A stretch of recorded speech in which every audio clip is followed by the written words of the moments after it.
tolerates the imperfections, I would say, of our universe, our nature, is because those very things present us with challenges. They present us with the opportunities that define whether we're going to become saints or whether our lives will not have had any meaning.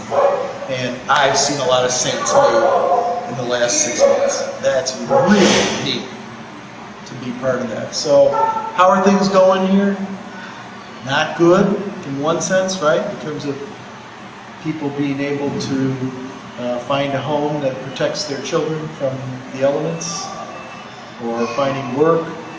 No, not good. And you know, people have hope, but how long is that sustainable when you don't have a roof over your head? I don't know. But on the other hand, you know, again, people are eating better right now anyway. They got better medical care right now anyway. And a lot of saints made. So, wow, you know, we take it as it comes.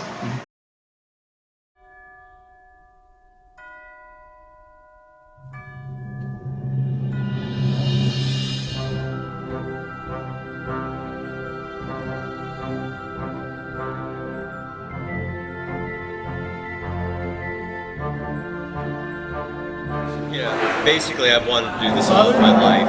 I had the opportunity after medical school, but was not qualified to go on the missions at that time. So now that my daughters are grown and I've got that opportunity, I found it was just the right time, and it was definitely the right choice. It's been the time of my life. I've done things I haven't done in practicing medicine for 30 years, and I think anybody who has the opportunity, anybody that has the inclination, take the time. It's worth it. It's the best thing you'll ever do. A lot of surgeries this week, got to take care of a lot of people. Well, you know, we come because, you know, we want to give to the people here, and we have, but got much more back in return, you know. Just can't hardly describe, you know, what it's meant to be here.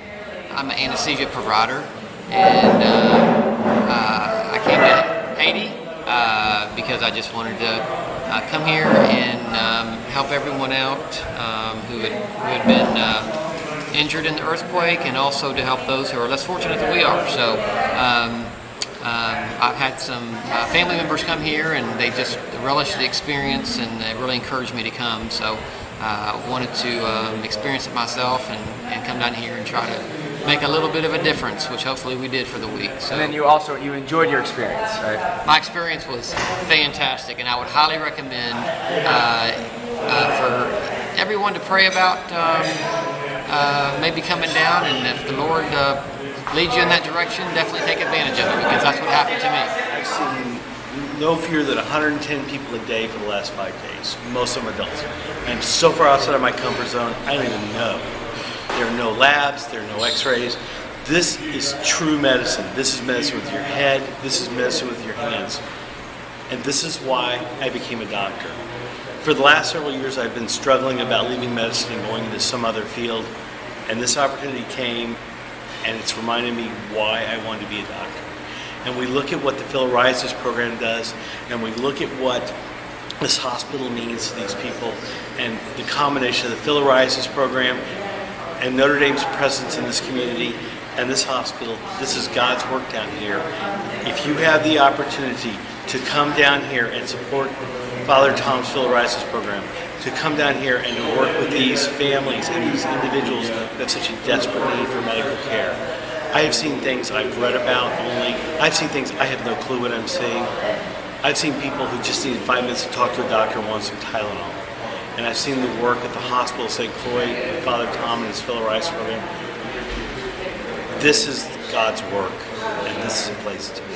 For me, as a person that's trying to help get solar, what's significant about that compound is that the diesel generation of energy to make that happen is costing $6,000 a month to run that little tent hospital clinic. So if we were able to put solar power and get people to contribute to make solar happen, we wouldn't have that ongoing monthly expense, because once the solar panels are installed, you just harvest the sun. And today is a typical day. There's not a cloud in the sky here.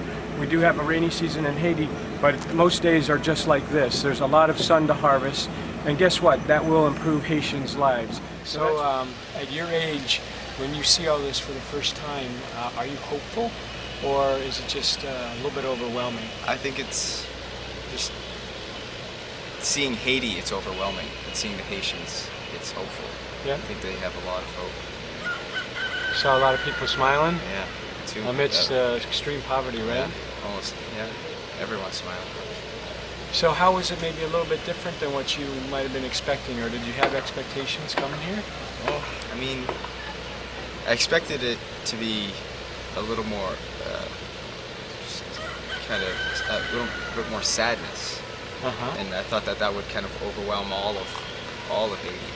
But the people are happy. I did not expect that. So I know that the solar part of this conversation and this experience is not by any means the whole. We saw people doing medical work, saving people's lives. How does the solar fit in your mind, and this idea of solar electricity maybe helping people's lives here?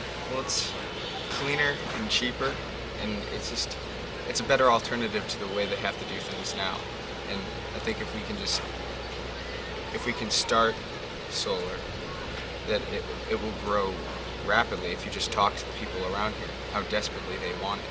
And I think that, but it's kind of this, what's best for the Haitians. We have to kind of let them decide. I think that that's what they want. I think it's just great that at this stage of your life you've had this experience. Where do you take this kind of experience from here? Well, I definitely want to be able to go back and try to make a difference with, my video, but just, talking to people about my experience, because I know that just from the little news I've been able to give out to people while I've been here, everyone is so, overjoyed to hear about this, and they want to do something like this. So I'm hoping to be able to, fundraise and get a lot of funds, but also get people down here to help. I think if you tell them to come down and that it was fun and not just this overwhelming experience. Well, I mean, I had fun the entire time. I mean, how about the people that you met that were both medical and pitching in different ways? I mean, the people, pretty amazing people, right? People from all over the country, some international, and they're people who may be a little bit out of their comfort zone here, but they're making the best of it, and they're really enjoying it, and they're really helping a lot of people.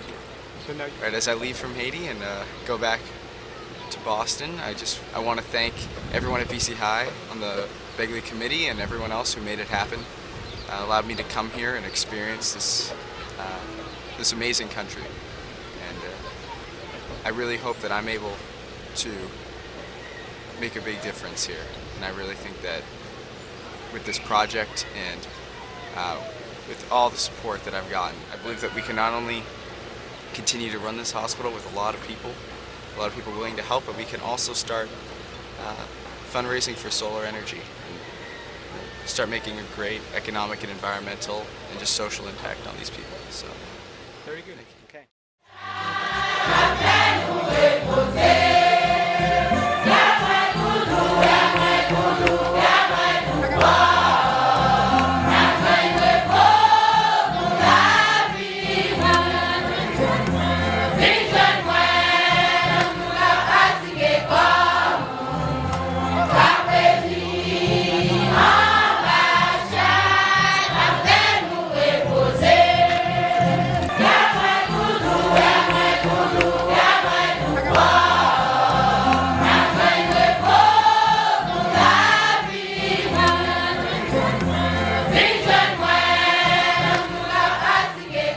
Some people say they don't want to come to Haiti, just send the money.